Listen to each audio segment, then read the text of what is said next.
The second part of your core value, though, is who do you want to be tomorrow? So at what point do you stop working for money and money starts working for you, and you are building to a new buyer? What will it mean to that new buyer?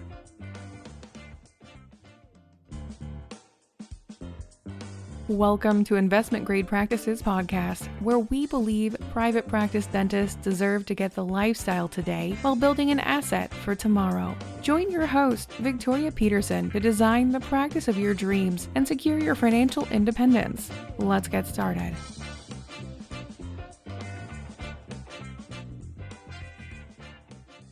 In my interview with Vincent Cardillo of the Maven Advisory, I was blown away by how clearly Vinny articulated the need to identify your core values and how you measure the core values showing up in your practice. And that's what I want to highlight today as we continue to build an investment grade practice. And the topic really comes down to building a buyer persona. So as I'm building my practice today, there were two pitfalls that Vinny pointed out. Number one is becoming highly productive, which, my gosh, our consultants help you become productive all day long, and you want to be productive. And there is a tipping point where you start decreasing the value of your future value because you're so productive and so highly specialized that it would be difficult for a young buyer looking, I call that a lifestyle buyer. It would be out of the reach of a lifestyle buyer who's looking to perhaps exit their associateship and come in and purchase a practice. It would be a great opportunity to bring in a young doctor that you want to begin partnership with and get them to come in and buy out over time as they build their productivity. So that's one strategy in it.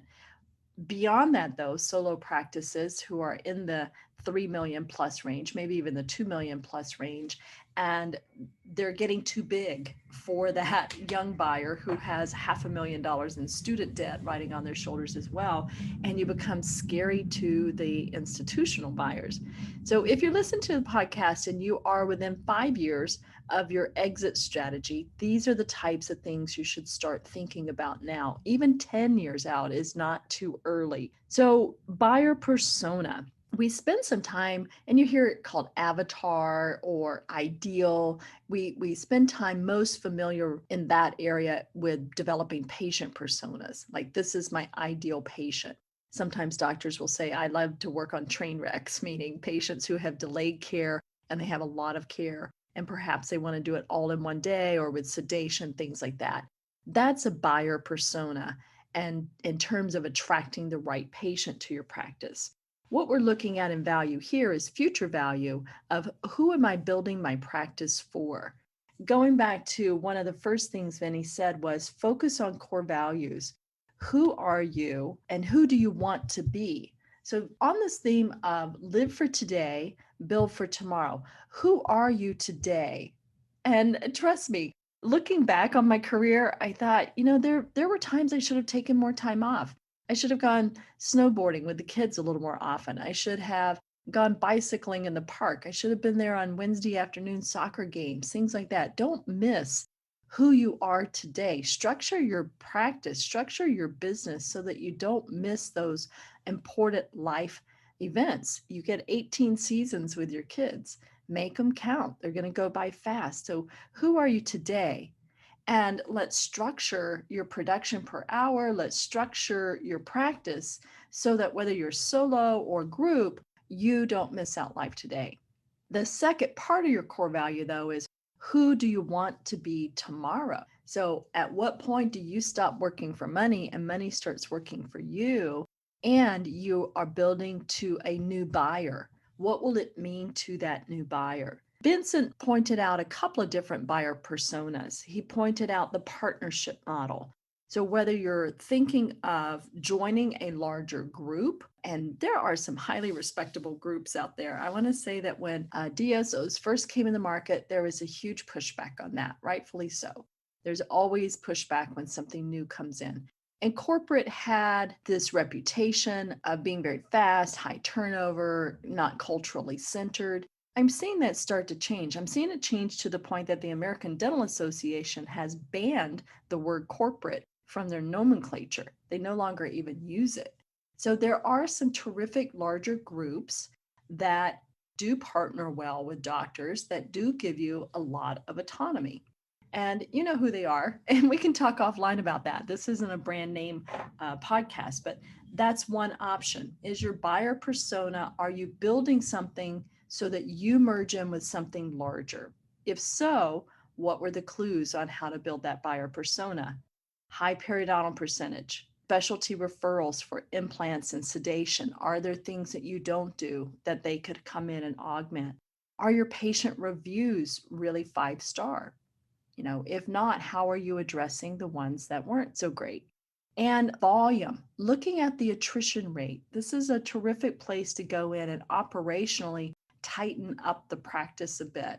It's not only about how many patients are coming through the front door through marketing and referrals, it's how many are going on the back door and are they being ignored or just dying on the vine. So DSOs today really are looking for quality care because remakes are expensive, reviews are devastating to the brand, and lawsuits kill everybody. So partnerships, you really want to tighten up the operational side of the practice, the clinical standard side of the practice, and make sure that your values have metrics that are clear and can be articulated to the team. The next one was building a larger solo practice. So maybe your runway is 15 years, 20 years. You're not wanting to roll into a larger entity just yet. And you want to start thinking about the value, the long-term value of your practice. This is where I think the DEO, the Dental Entrepreneur Organization, is doing a terrific job educating doctors on how to bring in associates, how to bring in partners. We do a lot of this work as well, but you really want to make sure that you can, at some point, decrease the risk to the buyer.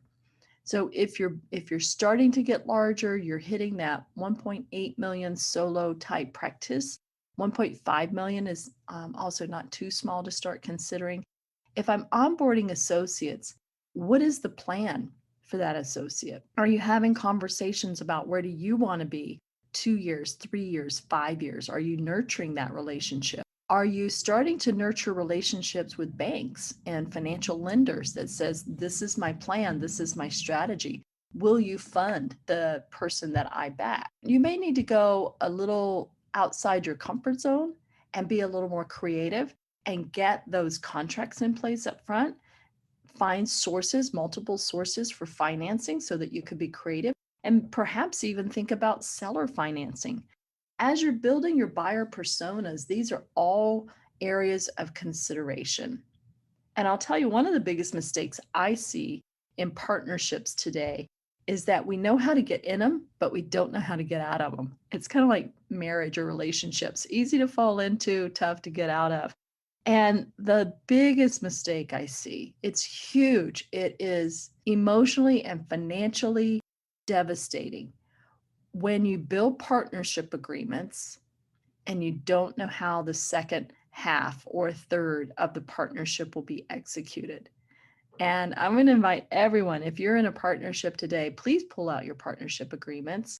Don't wait 5 years, 10 years, 20 years. And then when you're ready to retire, you get surprised by the language that's in it. These agreements, they start where they start, and they can be updated over time, and having clarity about how they will be updated. Specifically, you want to look for the valuation formulary for your exit plan. So there's always a valuation on how you sell part of your practice initially, how you bring in a partner. I see very little language around how you will be bought out, when and how. And gosh, I'm just going to be pretty straight up about it. If you are the senior doctor, go ahead and start planning more on the live today equation. Start having fun, start dreaming. You can start getting out of the PTSD of ownership early and take some time off, learn fly fishing, go traveling, learn how to make olive oil or wine or whatever it is you want to do. Retirement is hard because we love what we do, right? We love what we do and our identity is wrapped up into it. So go ahead and start thinking about how I want to live as a human being, as a person, where I want to contribute. It'll give you something to move towards, because the worst thing you can do is stay an extra 5 years or 9 years or 20 years beyond the health of the partnership. That's why I loved what Vinny was saying. He said, understand your core values and understand that the value of the business, the value of the practice should be beyond you. So that's the great point I want to leave with you today, is that value is a multidimensional conversation. There's your personal core values. There's the core value and philosophy of care, how you extend clinical care to your patients. That's what your team buys into. That's what you want them to emulate. And then there's, how do I build value that goes beyond me? How do I start building my legacy and invite others into that legacy, whether that is a partnership strategy or an acquisition strategy?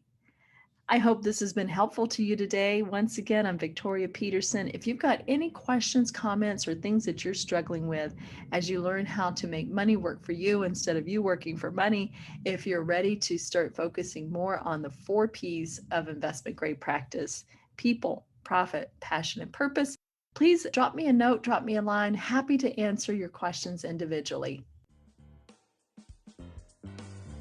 Thank you for tuning in to this episode of Investment Grade Practices Podcast. If you find value in this episode, help us spread the word by passing it along to a dental friend, subscribe, and give us a like on iTunes or Spotify. Learn more about building your investment grade practice at productivedentist.com today.